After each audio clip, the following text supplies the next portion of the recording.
died. The following Sunday, Lyman Abbott was invited to speak in the pulpit, left silent by Beecher's passing. Eager to do his best, he wrote, rewrote, and polished his sermon with the meticulous care of a Flaubert. Then he read it to his wife. It was poor, as most written speeches are. She might have said, if she had less judgment, Lyman, that's terrible, that will never do. You'll put people to sleep. It reads like an encyclopedia. You ought to know better than that, after all the years you've been preaching. For heaven's sake, why don't you talk like a human being? Why don't you act natural? You'll disgrace yourself if you ever read that stuff. That's what she might have said. And if she had, you know what would have happened. And she knew, too. So she merely remarked that it would make an excellent article for the North American Review. In other words, she praised it, and at the same time subtly suggested that it wouldn't do as a speech. Lyman Abbott saw the point, tore up his carefully prepared manuscript, and preached without even using notes. An effective way to correct others' mistakes is Principle 2. Call attention to people's mistakes indirectly. Chapter 3. Talk about your own mistakes first. My niece, Josephine Carnegie, had come to New York to be my secretary. She was 19, had graduated from high school 3 years previously, and her business experience was a trifle more than zero. She became one of the most proficient secretaries west of Suez, but in the beginning she was, well, susceptible to improvement. One day I started to criticize her. I said to myself, just a minute, Dale Carnegie, just a minute. You are twice as old as Josephine. You have had 10,000 times as much business experience. How can you possibly expect her to have your viewpoint, your judgment, your initiative, mediocre though they may be? And just a minute, Dale, what were you doing at 19? Remember the asinine mistakes and blunders you made? Remember the time you did this and that? After thinking the matter over, honestly and impartially, I concluded that Josephine's batting average at 19 was better than mine had been. And that, I'm sorry to confess, isn't paying Josephine much of a compliment. So after that, when I wanted to call Josephine's attention to a mistake, I used to begin by saying, you made a mistake, Josephine, but the Lord knows it's no worse than many I have made. You were not born with judgment, that comes only with experience, and you are better than I was at your age. I've been guilty of so many stupid, silly things myself. I have very little inclination to criticize you or anyone, but don't you think it would have been wise if you had done so-and-so?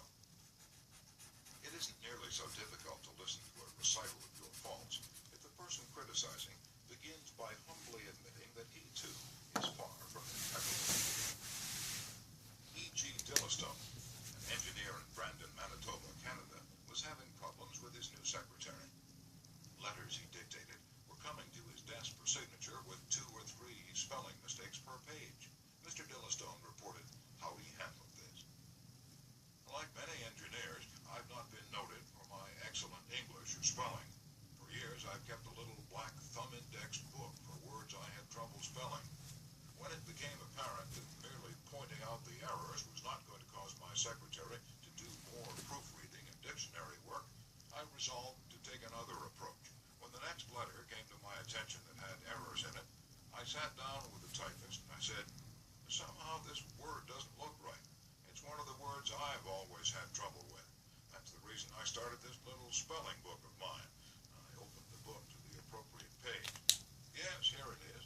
I'm very conscious of my spelling now because people do judge us by our letters, and misspelling makes us look less professional.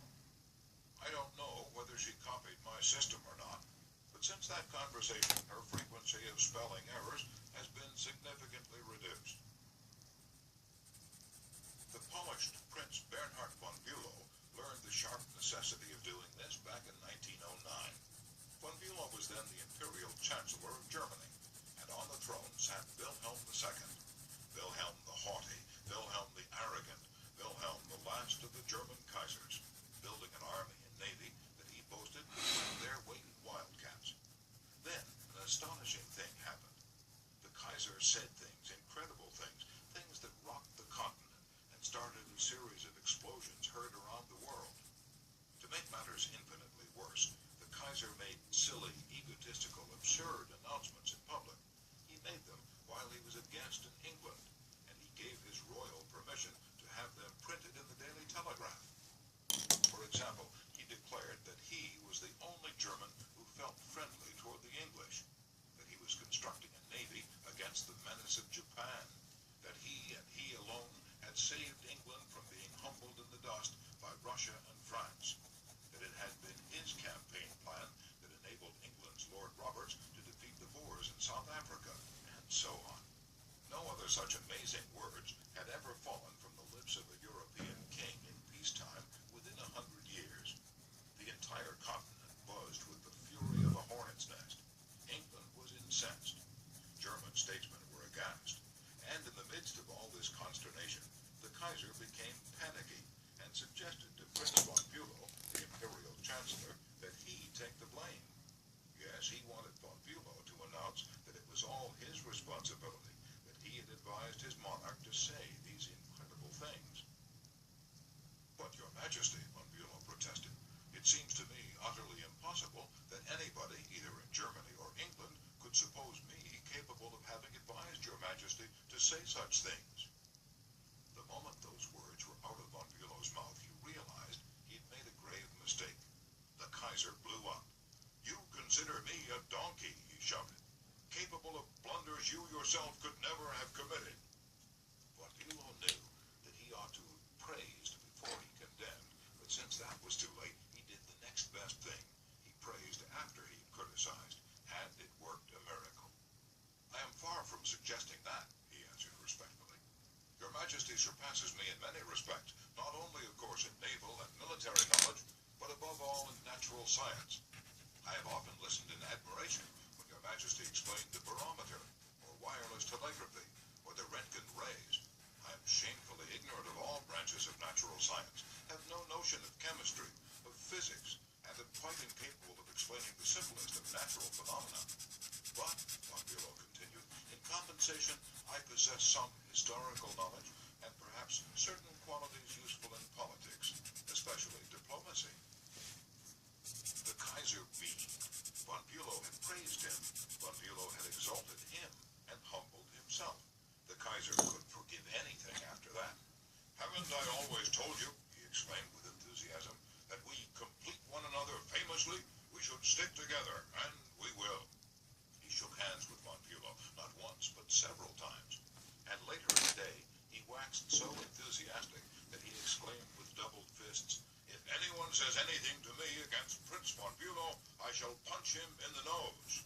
Von Bülow saved himself in time, but canny diplomat that he was, he nevertheless had made one error.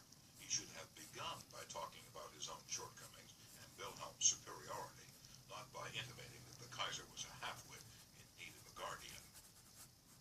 If a few sentences, humbling oneself and praising the other party, can turn a haughty, insulted Kaiser into a staunch friend, imagine what humility and praise can do for you and me in our daily contacts. Rightfully used, they will work veritable miracles in human relations. Admitting one's own mistakes, even when one hasn't corrected them, can help convince somebody to change his behavior. This was illustrated more recently by Clarence Zerhusen of Timonia, Maryland, when he discovered his 15-year-old son was experimenting with cigarettes. Naturally, I didn't want David to smoke, Mr. Zerhusen told us, but his mother and I smoked cigarettes. We were giving him a bad example all the time. I explained to Dave how I started smoking at about his age and how the nicotine had gotten the best of me, and now it was nearly impossible for me to stop. I reminded him how irritating my cough was, and how he had been after me to give up cigarettes not many years before. I didn't exhort him to stop, or make threats, or warn him about their dangers. All I did was point out how I was hooked on cigarettes and what it had meant to me. He thought about it for a while and decided he wouldn't smoke until he graduated from high school. As the years went by, David never did start smoking and has no intention of ever doing so. As a result of that conversation, I made the decision to stop smoking cigarettes myself, and with the support of my family, I have succeeded. A good leader follows this principle. Principle 3. Talk about your own mistakes before criticizing the other person.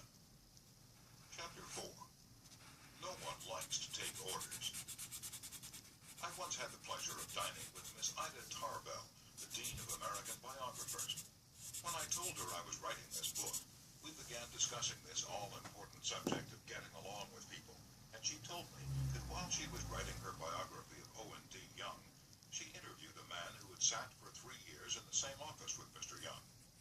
This man declared that during all that time, he had never heard Owen D. Young give a direct order to anyone. He always gave suggestions, not orders.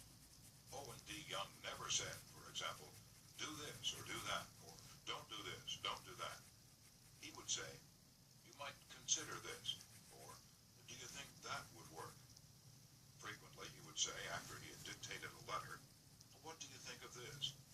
In looking over a letter of one of his assistants, he would say, maybe if we were to phrase it this way, it would be better. He always gave people the opportunity to do things themselves. He never told his assistants to do things. He let them do them. Let them learn from their mistakes. A technique like that makes it easy for a person to correct errors. A technique like that saves a person's pride and gives him or her a feeling of importance. It encourages cooperation instead of rebellion. Resentment caused by a brash order may last a long time, even if the order was given to correct an obviously bad situation. Dan Santarelli, a teacher at a vocational school in Wyoming, Pennsylvania, told one of our classes how one of his students had blocked the entranceway to one of the school's shops by illegally parking his car in it. One of the other instructors stormed into the classroom and asked in an arrogant tone, whose car is blocking the driveway? When the student who owned the car responded, the instructor screamed, move that car, move it right now, or I'll wrap a chain around it and drag it out of there. Now, that student was wrong. The car should not have been parked there.